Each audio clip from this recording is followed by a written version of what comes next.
research and discovery. Futurists. Meet Erica and Borka. Erica, 29 years old, lives not far from Budapest. At the age of 2, a road accident left her confined to a wheelchair. Borka is a guide dog trained to help disabled people. Both of them are participating in a European Union research project which aims to use their companionship as a model for interaction between humans and the robotic assistants of the future.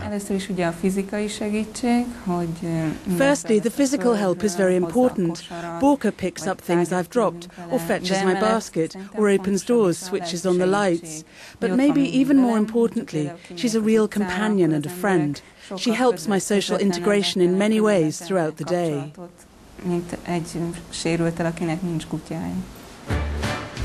Thanks to cameras installed in a specially designed room, researchers study how dogs position themselves, how they adjust the distance between themselves and their owners, how they interact, communicate, show initiative, and follow orders.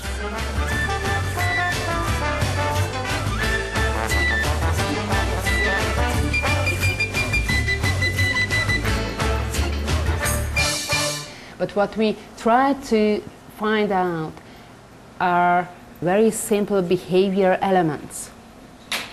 And these could be transferred, could be interpreted, as some kind of algorithms. I think that even the simplest set of these behaviors could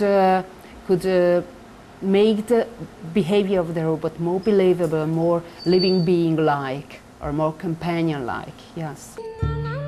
When Erica opens a cabinet, Borka approaches to see if she can help. Quickly understanding Erica's request, she picks up a glove and carries it to the table. What if robots could do the same?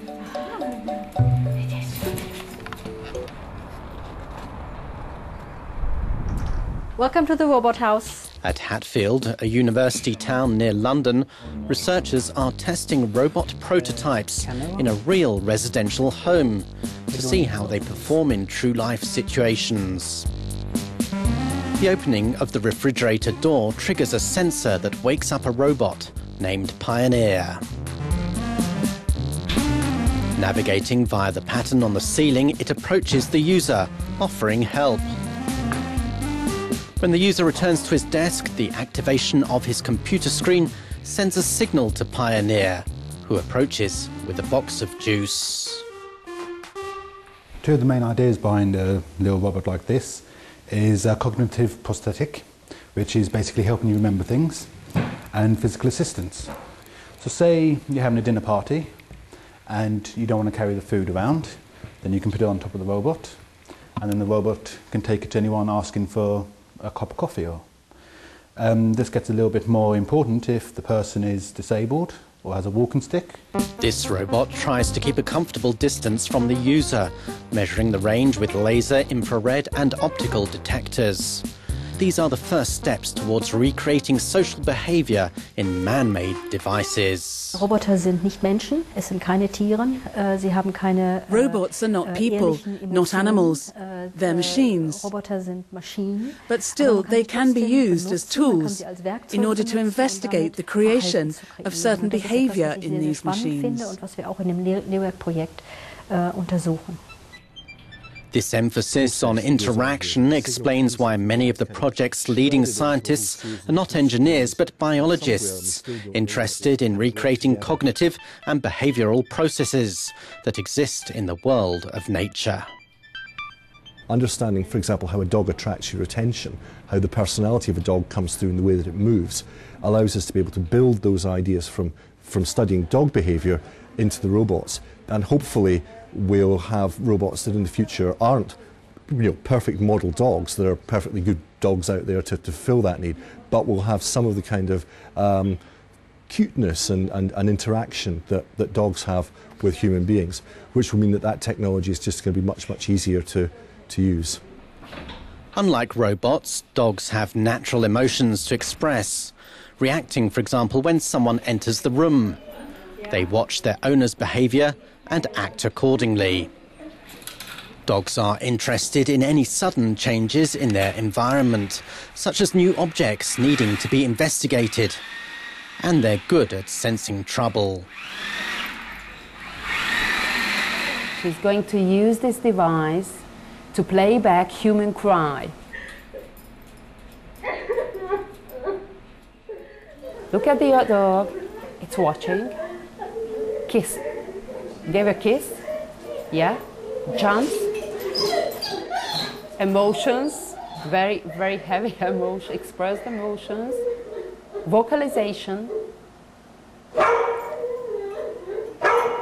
Yes, that's alarming signal, something from, and then approaching the stranger because she didn't do anything.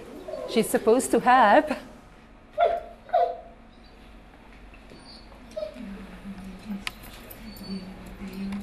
There will be always a difference between dogs and robots because they have different functions. So robots are probably more used for helping people in a very special situations where there is also some importance of or maybe a reliance on verbal cueing and information exchange. This is not possible with dogs, and dogs will still have this ability to please humans in a very social way, and they are of course living beings that have their special own world which people enjoy and really hope that they will enjoy it in the future as well.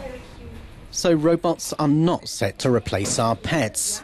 But how close can they come to simulating real emotions? Let's visit Heriot-Watt University in Edinburgh to meet Sarah, a virtual character with an impressive capacity for seeing, talking and moving around.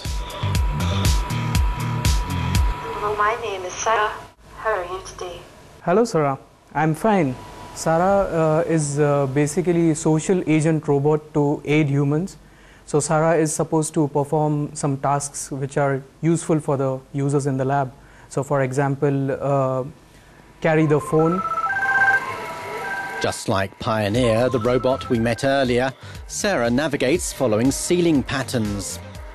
But her mind can also be transferred to a range of different mechanical incarnations, present in different parts of the building. After all, her personality is just a software program. So we came up with this concept of migration. So what it does is actually migrates the mind of the artificial companion to a different embodiment. So for example, the robot mind can migrate to a handheld device which the user can carry around and walk anywhere, and then the character in the handheld device can again migrate from the handheld device to a graphical character on the screen.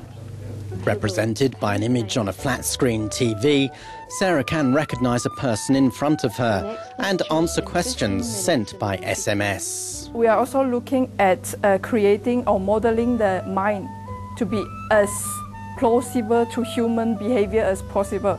So we're looking at different memory mechanisms that are useful in humans, for example, generalization and retrieval mechanisms that will help Sarah to remember the users and their preferences and then adapts its interaction to help them better. And what's more, she says it with a smile. You're welcome.